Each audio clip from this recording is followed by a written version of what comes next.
नमस्कार, मैं ज्योति नाविक आज आपके समक्ष कक्षा 10वीं की पाठ्यपुस्तक हिंदी लोक भारती की कविता मन का भावार्थ प्रस्तुत करने जा रही हूँ। मन यह कविता पूरक पठन है और इस कविता के रचनाकार हैं विकास परिहार। आइए रचनाकार के बारे में जानते हैं। विकास परिहार का जन्म वर्ष 1983 में मध्य प्रदेश के गुना में हुआ। इन्होंने वर्ष 2000 से 2006 तक भारतीय वायुसेना को अपनी सेवाएं दी। इसके बाद इन्होंने पत्रकारिता क्षेत्र में कदम रखा और रेडियो से भी जुड़े। साहित्य में इनकी विशेष रुचि है, जिसके चलते ये कई नाट्य गतिविधियों से भी जुड़े हुए हैं। आइए पद्य परिचय देखते हैं। यह कविता की एक नई विधा हाइकू है। यह जापान की लोकप्रिय विधा है। हाइकू विश्व की सबसे छोटी कविता कही जाती है। 5वें दशक से हिंदी साहित्य ने हाइकू को खुले मन से स्वीकार किया है। अब हाइकू हिंदी में स्थायी रूप से स्थापित होने के पद पर अग्रसर है। हाइकू 5 अधिक 7 अधिक 5 बराबर 17 वर्ण के ढांचे में लिखी जाती है।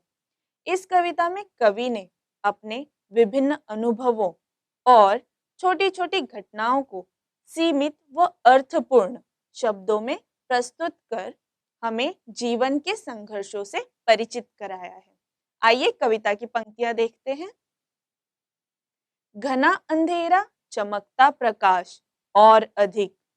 कवि कहता है कि जब चारों ओर घना अंधकार हो तब प्रकाश की एक छोटी सी किरण भी अमूल्य साबित होती है और यही किरण हमें सही मार्ग दिखाती है। कवि ने यहाँ संदेश दिया है कि जिस प्रकार अंधकार में ही हम प्रकाश का असली महत्व समझ पाते हैं, उसी प्रकार जीवन में दुखों के बाद ही सुख की अनुभूति होती है। अगली पंक्तियां देखते हैं। करते जाओ पाने की मत सोचो जीवन सारा।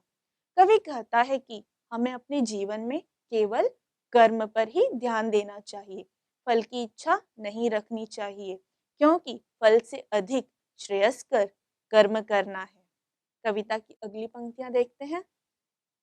जीवन नैया मझधार में डोले संभाले कौन। इन पंक्तियों में कठिन शब्द आया है। आइए उसका अंग्रेजी अर्थ देखते हैं। मझधार अर्थात मिड स्ट्रीम। कवि इन पंक्तियों के माध्यम से कहता है कि हमारा जीवन एक नाव की भांति है, जो समुद्र की लहरों से लड़ते हुए आगे बढ़ रहा है। जीवन की यह नाव जब मझधार में डूबने लगती है तो इसकी सहायता कौन करेगा। कवि संदेश दे रहा है कि व्यक्ति के सत्कर्म ही विपरीत परिस्थितियों में उसकी सहायता करते हैं। अतः हमें जीवन में परोपकार, सद्भावना व सहयोग जैसे मूल्यों को अपनाना चाहिए। आइए अगली पंक्तियां देखते हैं। रंग बिरंगे रंग संग लेकर आया फागुन। कवि कहता है कि फागुन का माह अपने साथ रंगों का त्योहार होली लेकर आता है, जो सभी को खूब भाता है। इस त्योहार में सभी रंग से नहाकर रंग बिरंगे हो जाते हैं। कवि ने यहाँ पर होली के त्योहार के पीछे निहित आपसी प्रेम व सौहार्द की भावना को उजागर करने व उसे जन जन तक पहुंचाने का प्रयास किया है। अगली पंक्तियां हैं। कांटों के बीच खिलखिलाता फूल देता प्रेरणा।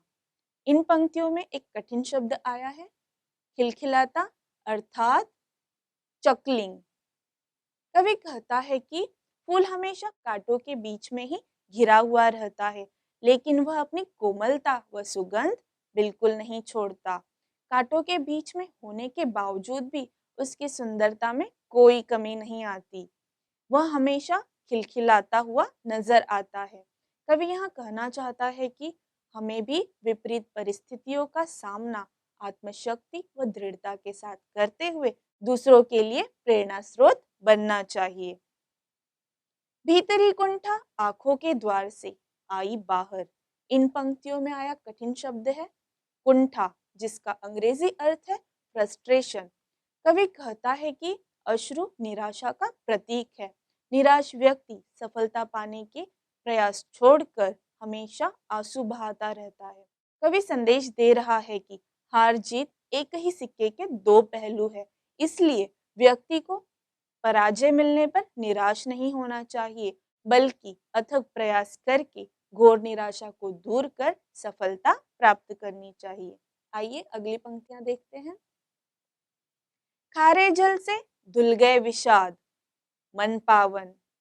इन पंक्तियों में एक कठिन शब्द आया है, विषाद, जिसका अर्थ है डिस्पेयर। कवि कहता है कि अभिलाषा पूरी न होने पर हमें कष्ट पहुंचता है, और यही कष्ट जब आंसू बनकर फूटता है तो आत्मग्लानि व दुख से व्यथित मन शांत व पावन हो जाता है।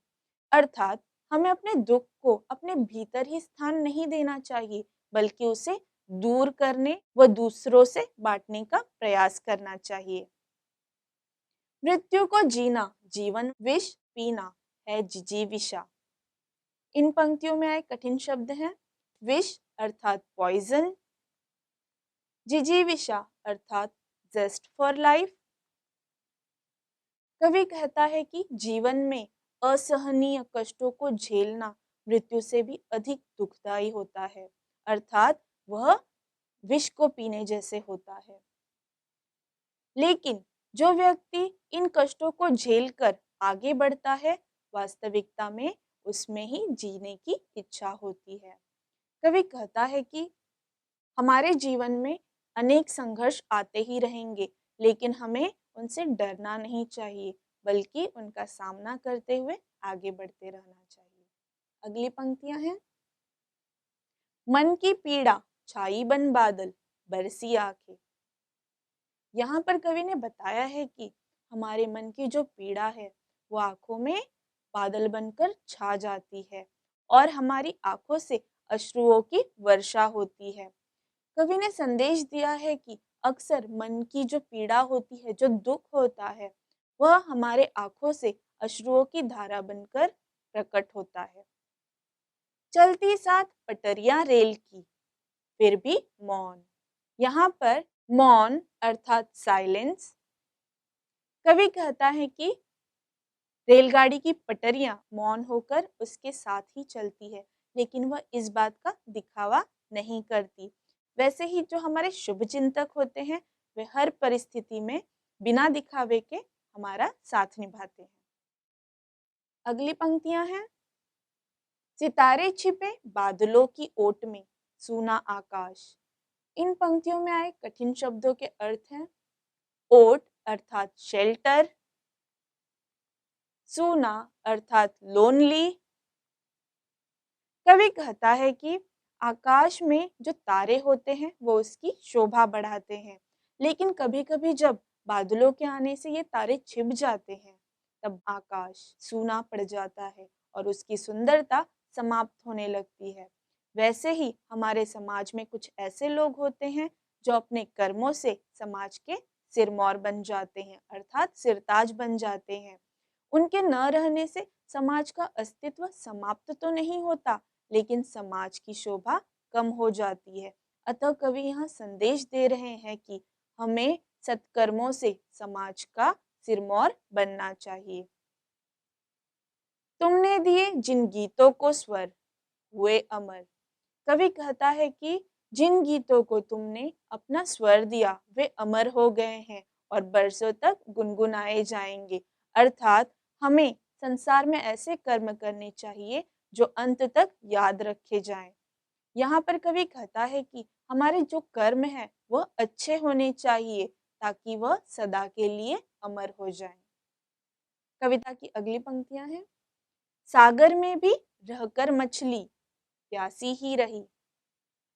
जिस प्रकार मछली सागर में रहने के बावजूद भी प्यासी ही रहती है, उसी प्रकार धन धान्य से परिपूर्ण होने के बावजूद भी जिनमें संतोष की भावना नहीं होती है, उन्हें जीवन में कभी संतुष्टि नहीं मिलती है। आशा है आपको इस कविता का भावार्थ पसंद आएगा। यदि आपको यह भावार्थ अच्छा लगे तो हमारे टारगेट पब्लिकेशंस चैनल को लाइक, शेयर एंड सब्सक्राइब जरूर करें। Thank you.